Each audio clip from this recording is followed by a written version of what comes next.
Dear participants of STELR STEM Training for Asia Pacific Science Teacher Trainers, it's my honor and pleasure to talk to you today about good governance and capacity building for water cooperation in Asia and the Pacific region. I'm sorry I couldn't be with you physically, but I'm recording this presentation so that you can benefit from some of the work which UNESCO is doing in Asia Pacific region, and especially in the area of water management, which is an important part of our understanding of the role of STEM for a better society. We know that we are in a very interesting part of our existence on the planet Earth. We have many global challenges and pressures, and especially in the area of water. We have floods, as you can see from some of these slides. We have droughts. We have serious challenges of water supply.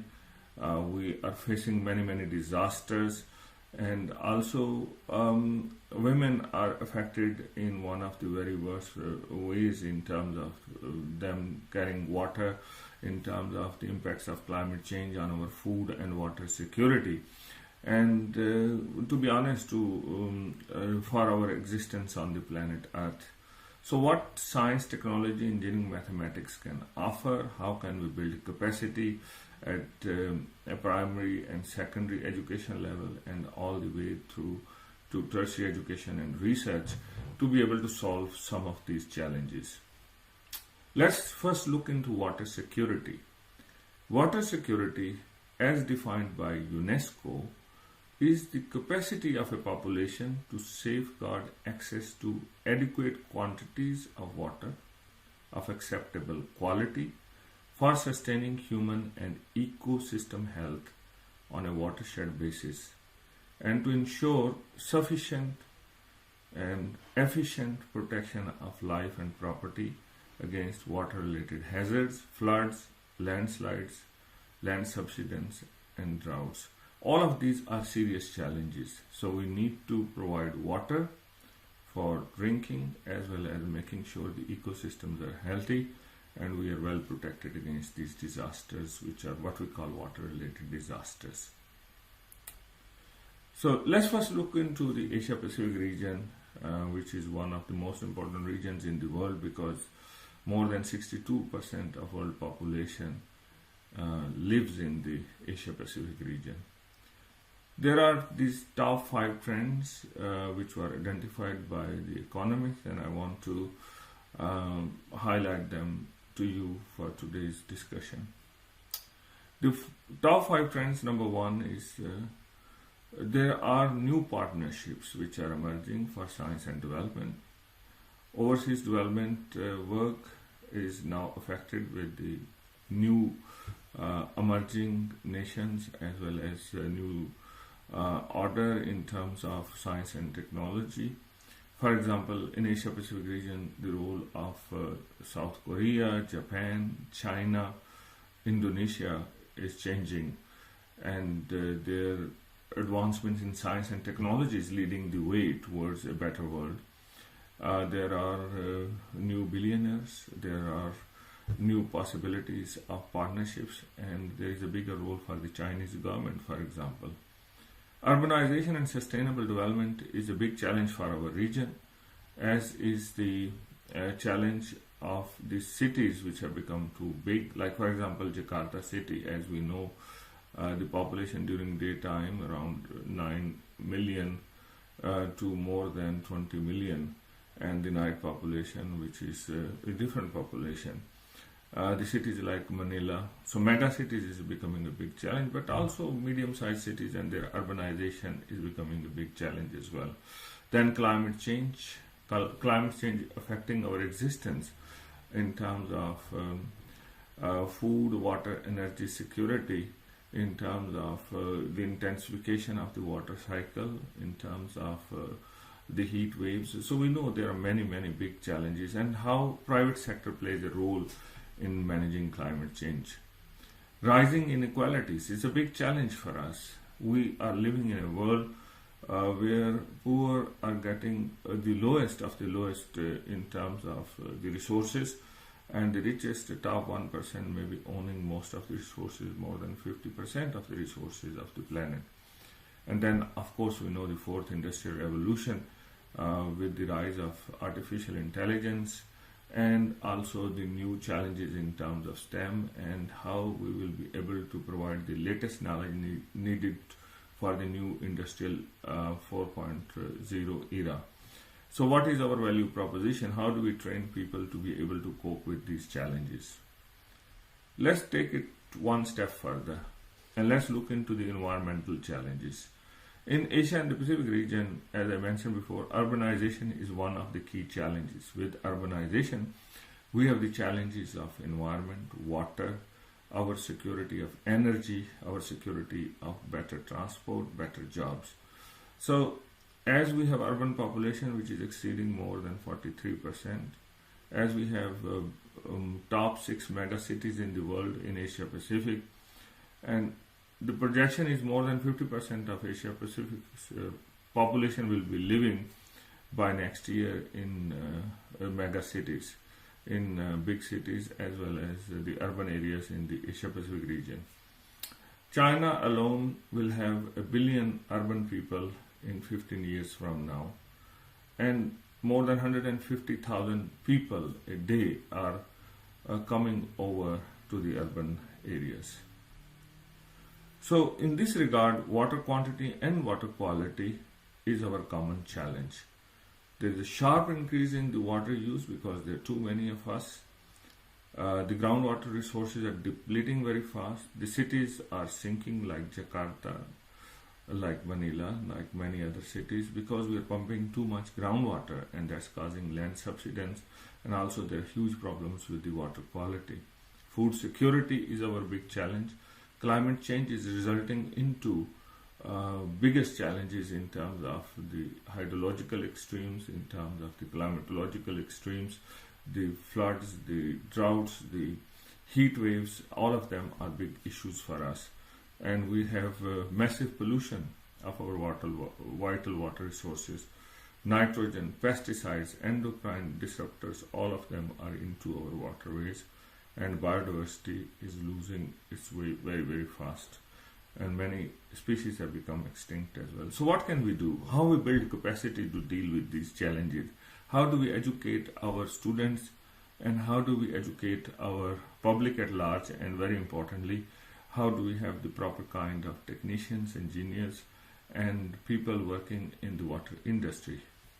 So let's go back to the water security concept. So security, human security, security which is socio-economic security, and security which is ecological security. So if all of these securities are provided, only then we will have the water security. This is what is defined by the World Water Council, and this concept is vital for today's discussion. So let's recap our key concerns for water, and especially water governance. How do we manage our resources? How do we have the proper institutions and infrastructure?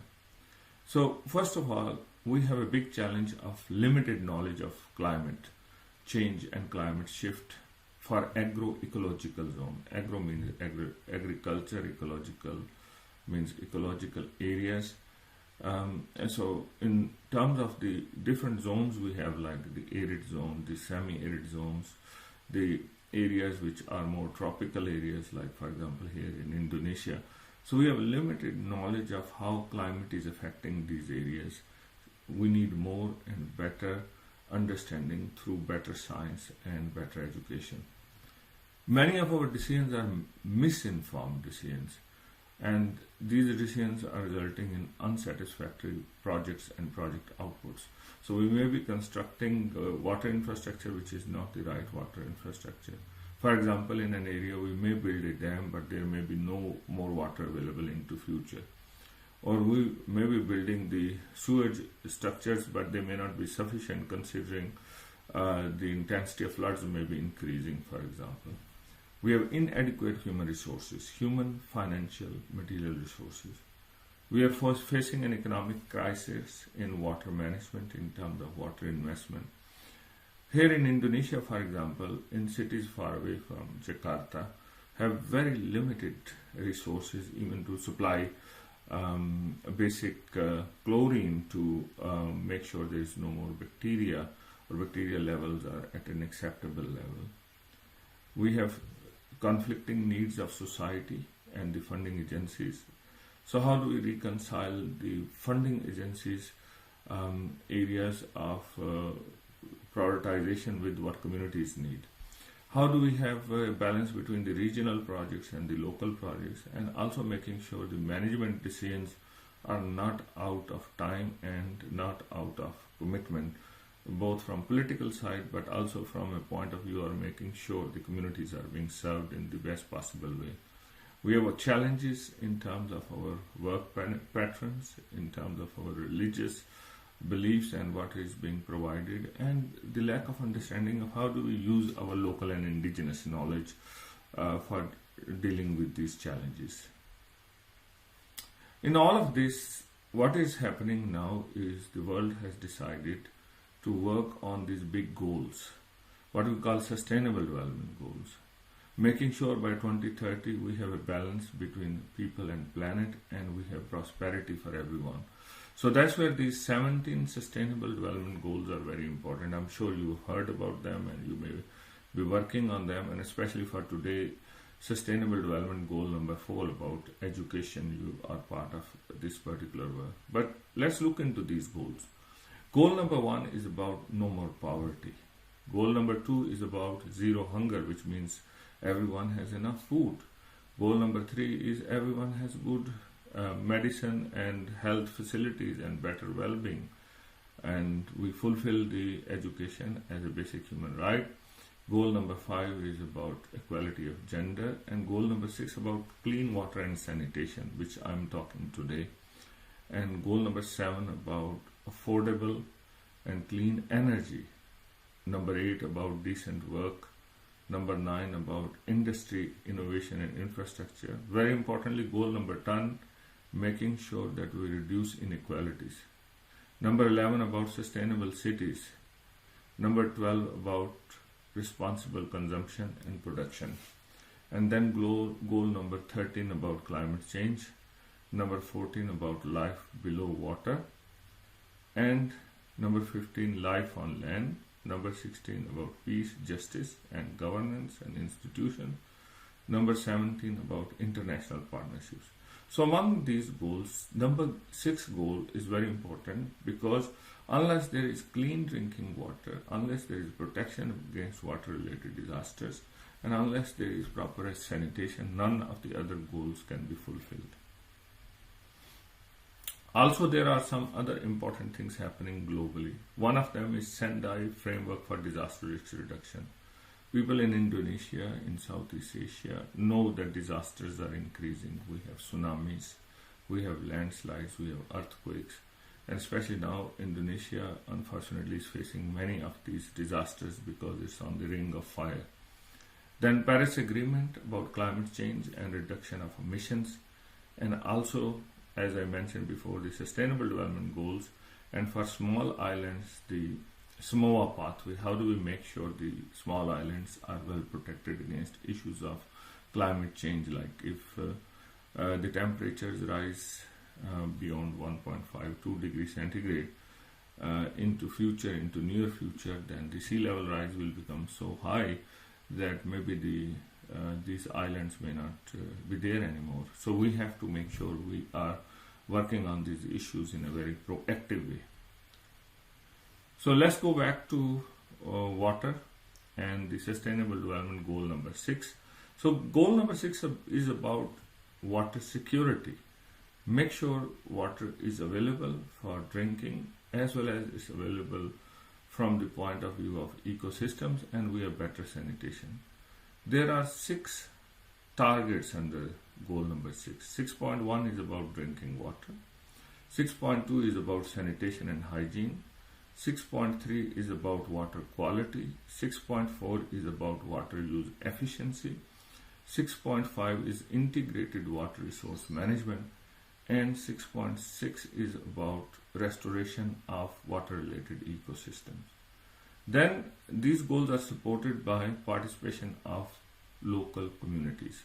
Water affects all of us, so everyone must play a role in management of water. Then goal number 6A is about international cooperation and capacity building. So today's work and this lecture is about building capacity in understanding of these water issues.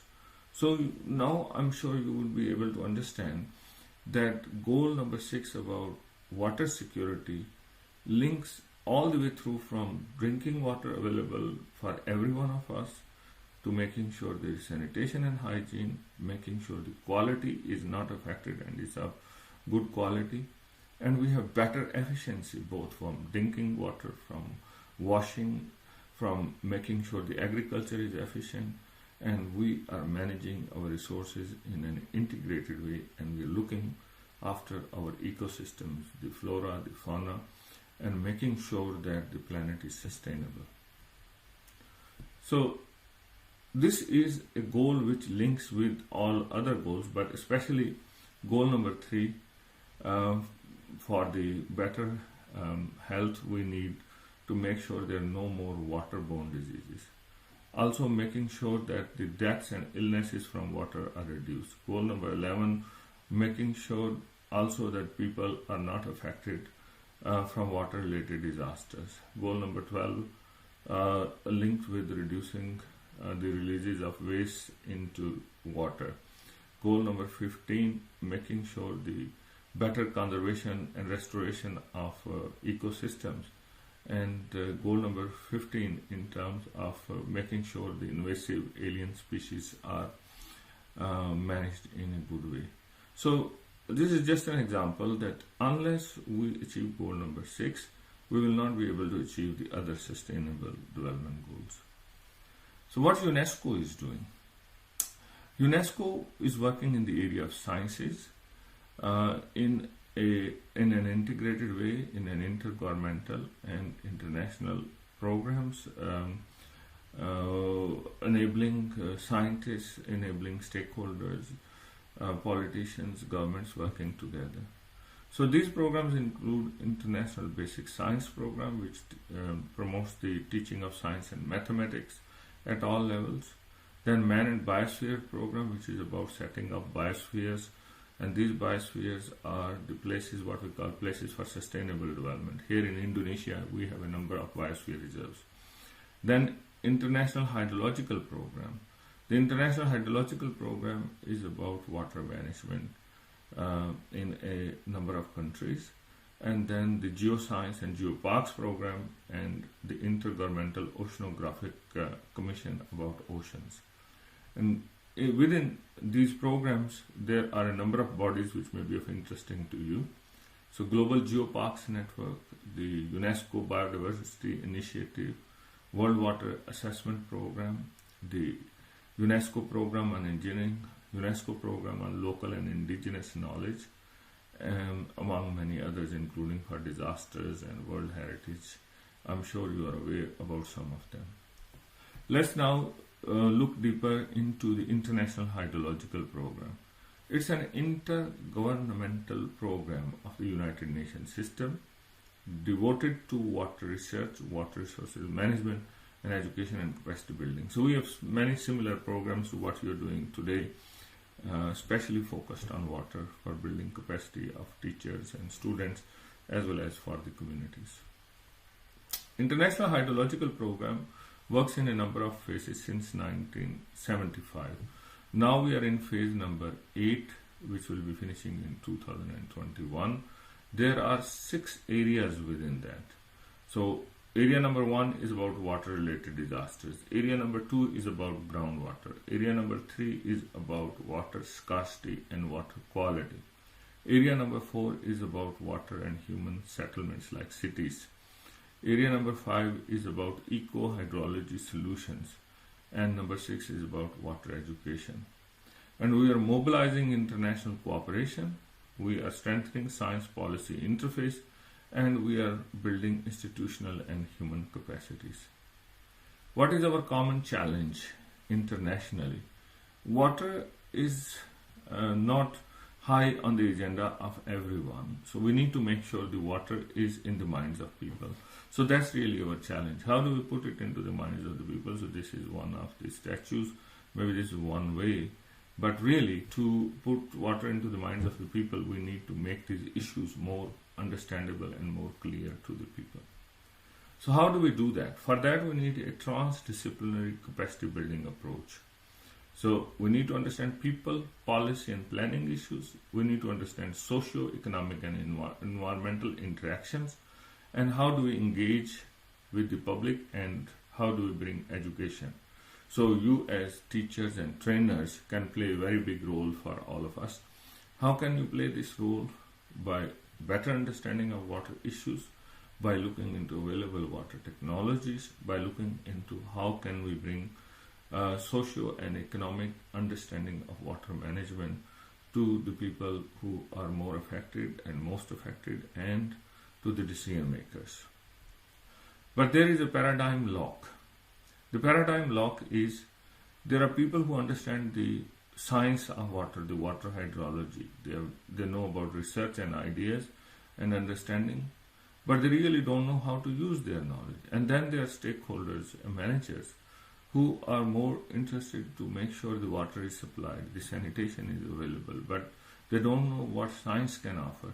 So our job together is how do we break this paradigm lock by bringing water scientists, engineers together with the water managers and stakeholders like the common public as well as politicians and the decision-making bodies.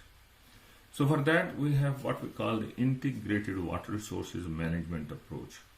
Integrated water resource management is a step-by-step process of understanding water issues, understanding how can those issues be solved, understanding how do we move together, and how do we continue to provide for growing population, but at the same time we take into account the challenges to water resources, and especially challenges about climate change, about water value, about water conservation.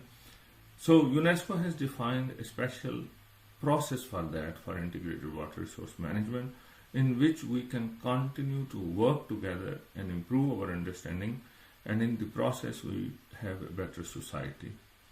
So we need to think about water as an integrated challenge rather than people on an island thinking separately about agriculture or about fish or about growing plants or about computers or other issues. How do we bring an integrated approach, bringing different groups together? So that's where engaging stakeholders is very important. For engaging stakeholders, we need to understand how much resource we have, how much water we have, how much we should use for hydropower, how should we look into environmental conservation, what water should be provided for irrigation, how much water should be for domestic uses, how much should be for industrial uses, how do we manage the flood management. And in this process, we should have a coordinated approach, a consensus approach, setting priorities, setting cost sharing and benefit sharing, setting financial support, and looking into environmental management. You think it's possible? Has anybody done it? Yes, there are some good approaches. There are some good possibilities which are available. And I encourage you to look into IWRM and UNESCO, and you will be able to find a lot of material which you can use for your teaching and training. And in this regard, there are modules for different parts of the water cycle and for how do we bring a coordinated approach. So these manuals and guidelines, here is the example. Integrated water resource management guidelines at the river basin level. These guidelines are available, they can be downloaded, and they can be looked into on a step-by-step approach. How do we manage a river basin? So this is in summary the process. We use a spiral approach rather than going on circles. So first step is look into what is the problem.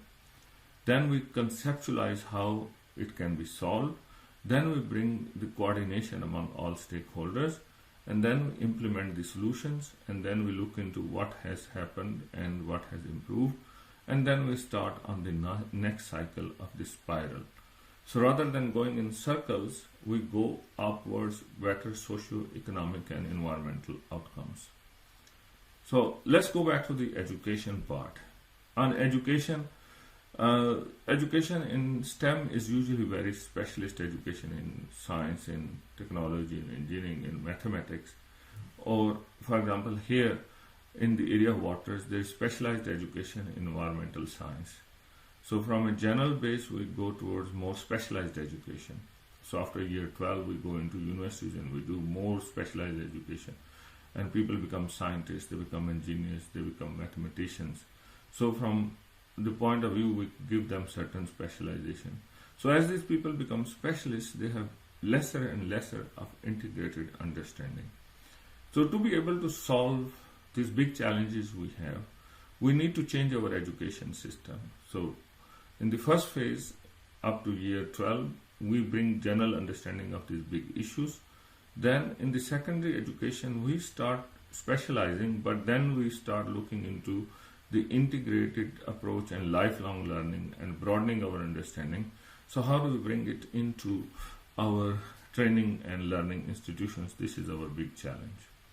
So in that regard, we need to understand the social, we need to understand the economic, and we need to understand the environmental sustainability for sustainable development. So that's really what UNESCO is trying to do along with other stakeholders. So let us look into some examples of how we have engaged with youth, how we have tried to solve some of these challenges. Here in Indonesia, we are working with young people on the issue of climate change and the youth leadership.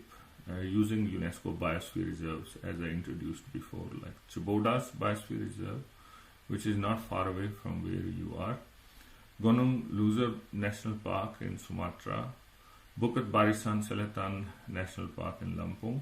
So here we bring the young people together, 17 to 25-year-old. They look into climate change issues, they look into how can they mitigate them. They look into how they produce the communication material by making movies, by making special posters, and then how do we make young people as leaders for climate change.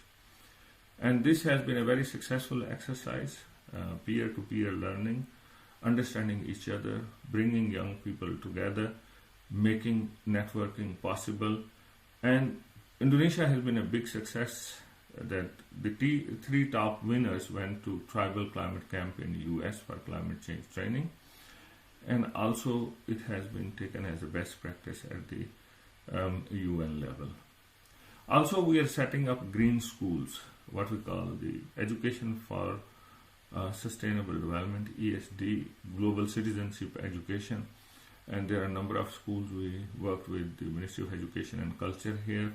And also here in Indonesia, we have Adviata School and the Green School, so we are working together on these areas. So what we are trying to do is to bring heritage, creativity, and sustainability together by bringing society, economy, and environment for sustainable solutions, and water is one of the key areas among them. This is what we call sustainability science approach.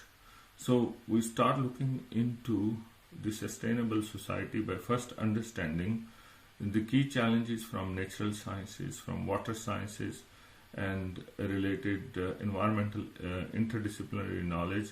We bring the social systems together, we bring the technological innovation like systems for recycling, renewable energy, by bringing the social understanding of the social norms, ethics, values, and economic systems. By bringing these ideas together, we can start thinking about a sustainable society. So here is a dialogue between the natural sciences and between the social sciences. So we bring the academic disciplines together, integration together for helping society to move to next level.